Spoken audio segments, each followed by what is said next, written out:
Have you ever noticed that during the Lord of the Rings trilogy, when Frodo puts on the One Ring, he always sees Sauron? But when Bilbo does it during the Hobbit trilogy and the beginning of the Fellowship of the Ring, he never sees Sauron.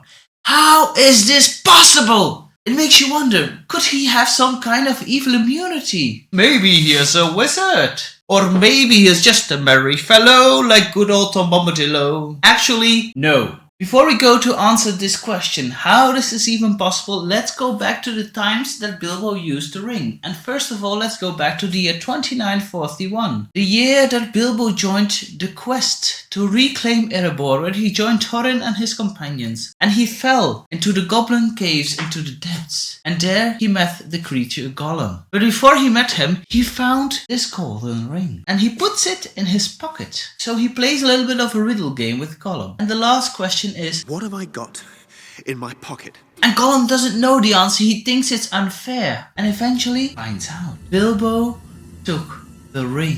Bilbo was the thief who stole the precious. Gollum tries to kill Bilbo, and Bilbo runs, trips, and fell. And the ring lands on his finger. But first of all, Bilbo didn't notice that he was invisible. The moment that Gollum passed him, he thought, this is very strange. Gollum can see very good in the dark. How does he just pass me? And then he noticed that his ring was on, and he thought, maybe this ring made me invisible. So he followed Gollum to go out of the goblin caves, because he thought maybe Gollum would show him the way out. And that is what exactly happened. And Bilbo used this exact same ring over and over again during different periods of the quest. First of all, he used them to help the dwarves escape from the spiders of Mirkwood. Then he helps them again when they were captured by King Thranduil in his elven kingdom. And he used it countless of other times during that same quest. But during each time, he never sees Sauron. Strange, isn't it? But you might think, Sauron was still in Dol Guldur, and that is right. You are totally right. Sauron was still in Dol Guldur. He was still under the alias of the Necromancer, not ready to reveal himself yet. He only revealed himself like 10 years later, when his fortress of Barad Dur was rebuilt in Mordor. So you can think, yeah, he was not on the fortress, he was not there yet, so Sauron wasn't there, so yeah, that must be it. Right?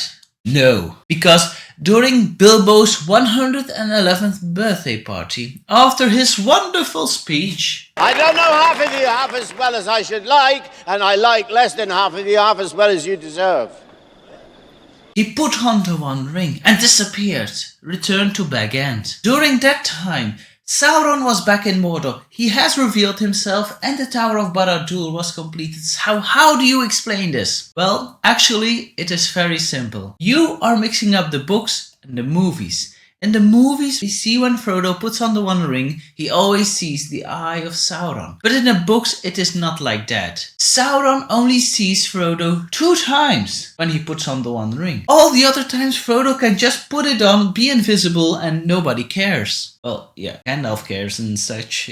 He says it in the beginning, never put on the ring. Frodo does it a couple of times when he was in Bree, at Weathertop, and during those times he never saw Sauron in the books, but in the movies he did. The first time that Sauron actually saw the ring bearer was on Amon Hen, near the falls of Rauros, just before the splitting of the Fellowship, and just after Boromir tried to take the ring from Frodo. Boromir snapped and Frodo wanted to go away, put on the One Ring and became invisible. When he was invisible, he came on the seat of Amon Hen, the seat of sight, where he could see further than anything was possible, and he looked in all kinds of directions, and suddenly he looked east, and he zoomed into the Tower of Barad Dur. For that next piece, I'm going to read you a little bit of this book here, and suddenly he felt the eye. There was an eye in the dark tower that did not sleep. He knew that it had become aware of his gaze. A fierce, eager will was there. It leaped towards him.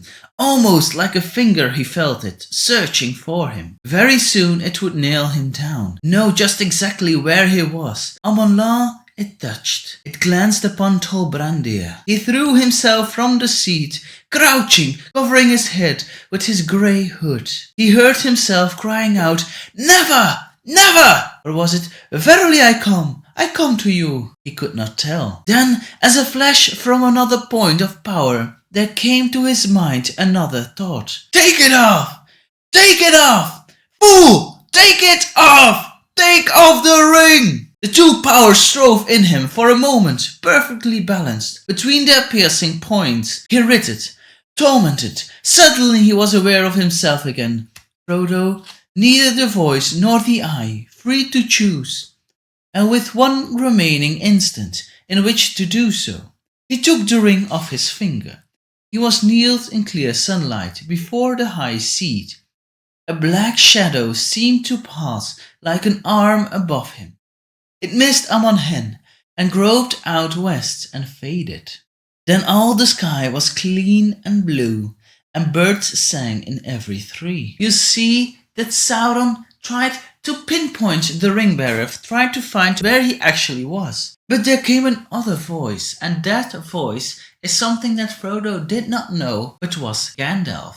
Gandalf tried to save Frodo to let him put off the ring, so Sauron wouldn't know where the ring bearer was with the one ring. So you see, this is the first time. And the second time Sauron sees the ring bearer is at Mount Doom, when Frodo puts again his one ring on his finger and he tried to keep the ring from his own. At that point, Sauron noticed and he thought, oh Jesus, he's at Mount Doom, I gotta go back. So he sends his Nazgul to Mount Doom at Nazgul lightning speed, and they were too late. Gollum tripped and fell with the one ring in his hand into the fires of Rotherwin. Sauron was defeated. When you read the books and you see the Peter Jackson movies, you might think, yeah, but why does Peter Jackson do all these things? Why does he show every time the Eye of Sauron when it is not written down in the books? And that is where I can give Peter Jackson some credit. He did it to show the viewer, to show you that the ring is evil, that the ring has Sauron's mind in it. He showed the viewer that the ring is corrupted, you should not wear the ring at all times. If you see someone, just wear the ring and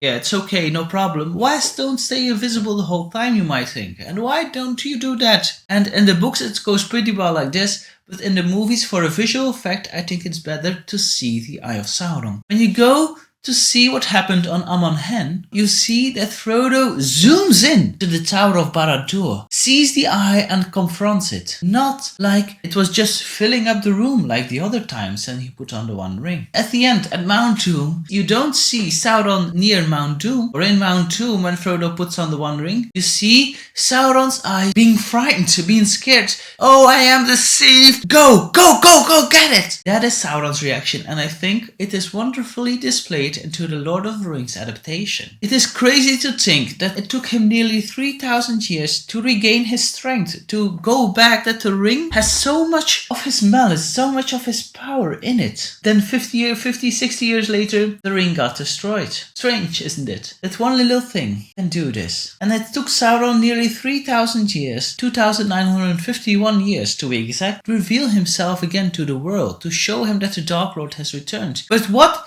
has Sauron been doing during those 2,951 years? Well, for that to know, you have to check this video.